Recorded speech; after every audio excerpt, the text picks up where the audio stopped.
La rôdeuse de la mer et du feu. Chapitre 14. Arrakis.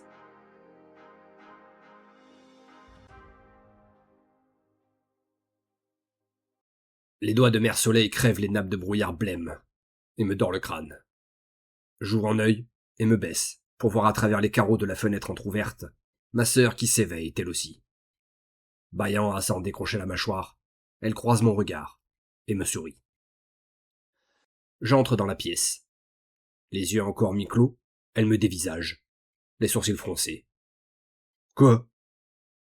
Pourquoi tu t'es lavé ce matin? Elle observe les dernières gouttes d'eau ruisselantes sur mes poils qui perlent le parquet de sa chambre. Ben, pourquoi je me décrasse la glande à soie en général, Belette? Elle se lève et s'étire en bâillant à nouveau. Oui, et tu fais ça le soir d'habitude. Pas le matin. Qu'est-ce que ça peut te faire? Comme toute réponse, elle hausse les épaules et va ouvrir sa porte. Elle se baisse, ramasse un baquet rempli d'eau chaude, puis la referme. La guilde met à disposition de ses membres une bassine pour leur ablution matinale. T'as cru que j'allais pas me réveiller? Me dit-elle en plongeant un gant dans l'eau et en commençant sa toilette.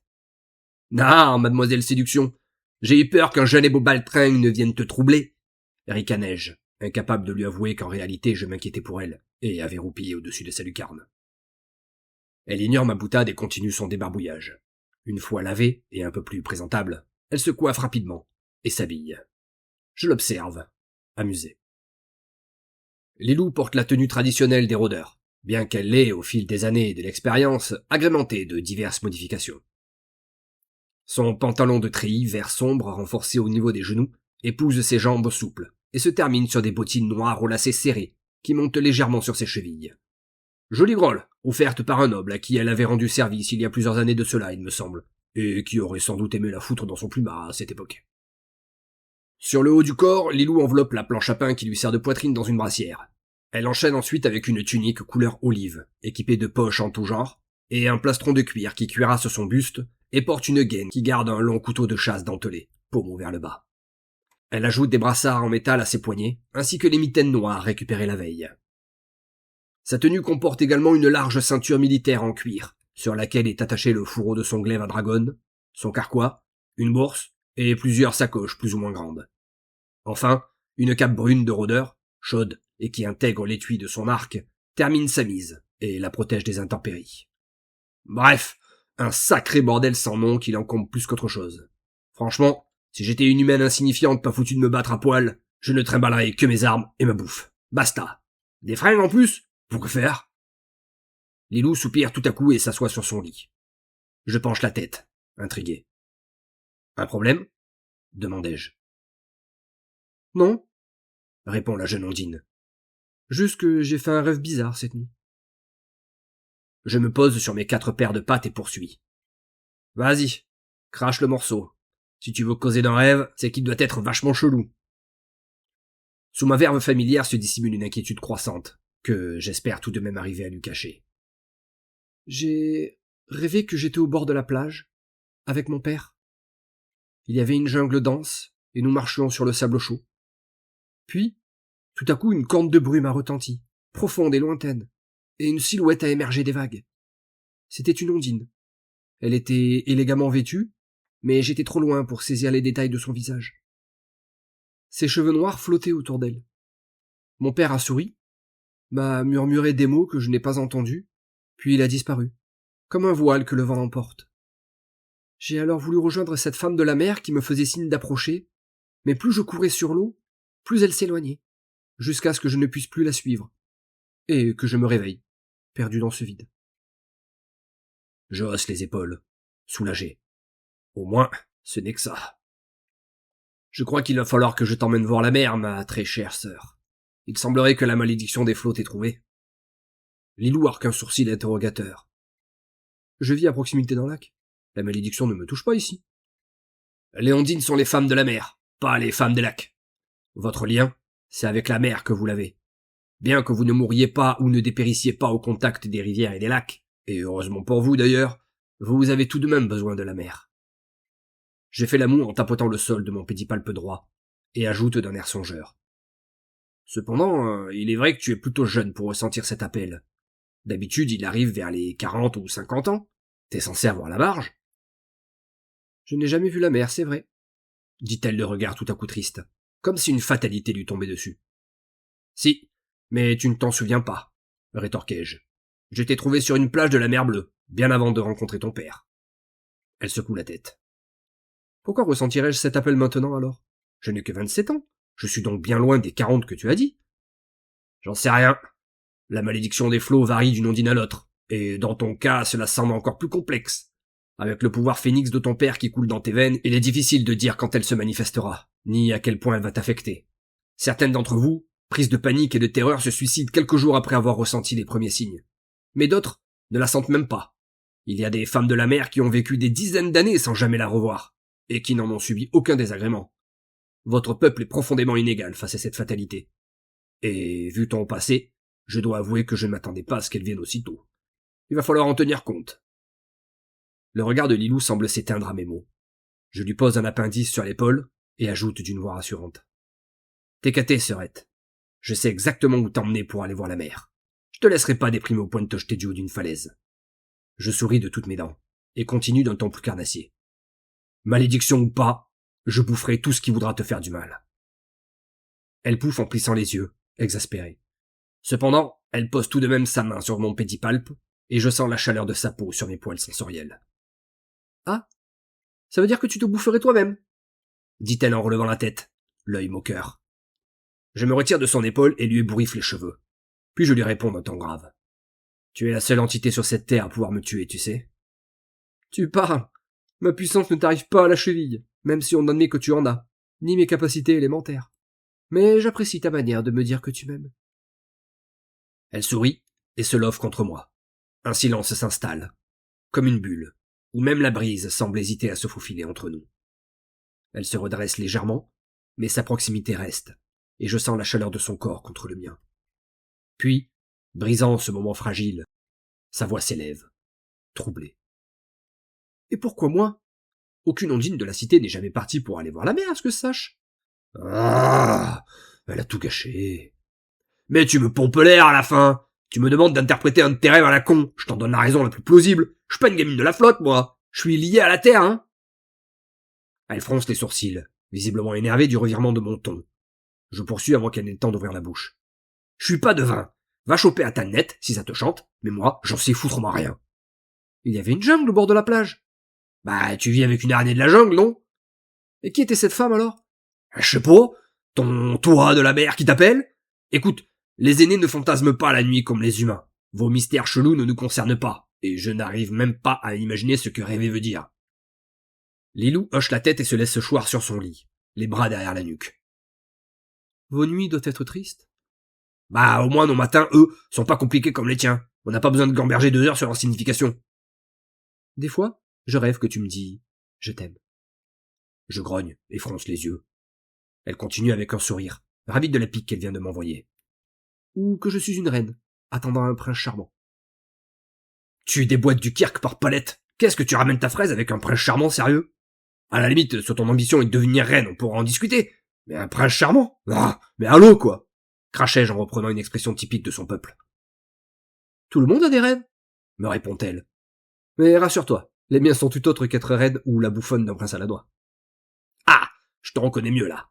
Bon, perso, Joseph des rêves. Si je veux me sentir puissante, il me suffit de puiser dans les réminiscences de mes ancêtres et de repenser à Tarakash pendant la guerre des titans. Si tu savais le nombre d'ennemis qu'elle a dévorés, il me faudrait des semaines pour les compter. Tes souvenirs remontent si loin? Ouais, mais ils ne sont pas aussi précis que ma propre mémoire, bien sûr. Mais lorsque j'ai besoin d'une réponse, je peux chercher dans cette mémoire atavique et la connaissance de toutes celles qui m'ont précédé. Et c'est comme ça pour tous les aînés. Dommage qu'il n'en soit pas ainsi pour les humains, dit ma sœur d'un air distrait. Hein? T'as craqué? Je sais pas pourquoi les titans ne vous ont pas conféré cette capacité lorsqu'ils vous ont créé, mais c'est bien mieux comme as. Vous vous ôtez défoncer la gueule depuis que vous foulez là. Alors vous rajoutez la connaissance de vos mœurs? Mais vieux. Et puis, vu ce qu'ont fait la plupart de vos ancêtres, je ne donnerai pas cher de votre santé mentale si vous vous en rappeliez, tiens. Les louglous, c'est le coupe. On n'est pas tous comme ça, tu sais. Heureusement, petite sœur. Sinon j'aurais du pain sur la planche pour tous vous bouffer.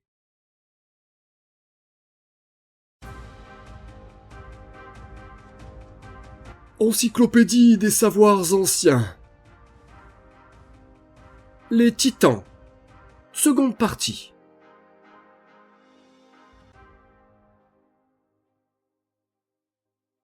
Les Titans de la Terre. Atalnet, l'araignée du destin, la tisseuse d'âme, et la Titan de la destinée et du temps, gardienne des artisans et des morts. Elle réside dans une caverne profonde, le puits des âmes, où une toile d'une brillance surnaturelle s'étend, surmontée des portes du paradis. Chaque fil de cette toile colossale symbolise la vie d'une créature de Tellah. Lorsque le moment fatidique d'une existence approche, l'âme du défunt est guidée vers la porte des jugements, où Atalnet en décide le sort. Sera-t-elle digne des cieux, ou, au contraire, condamnée à errer dans les ombres? Si elle est jugée méritante, son esprit s'élève au paradis, aussi appelé Cielaria par les séraphins, dans un éclat lumineux. Sinon, elle est engloutie par le gouffre sous la toile, destinée à sombrer dans les enfers, à El-Heim. Les myrmes, dans leurs récits, murmurent que la tisseuse conclut fréquemment des pactes avec les âmes égarées, les chargeant de missions secrètes et de tâches obscures pour préserver l'équilibre du monde. Képri, le haut scarabée, la carapace de fer, était autrefois le titan de la mer et des montagnes, protecteur des forgerons et des tailleurs de pierre. Mais durant l'ère des luttes, il se sacrifia pour sauver son peuple, les géants, ancêtres des Goliaths, de leur destruction imminente. Dès lors, il est devenu le titan noir de l'oisiveté, de la maladie et de la putréfaction. Sa forme, désormais celle d'un bousier vert et dégoûtant, couvert de barbelures sordides, exhale une puanteur de décomposition. Enfermé dans les Tartares avec Deinonychus, il reste prisonnier de la condamnation de Tin après la guerre des Titans. Là, il dévore les âmes que rejette Atalnet, ces esprits indignes des cieux.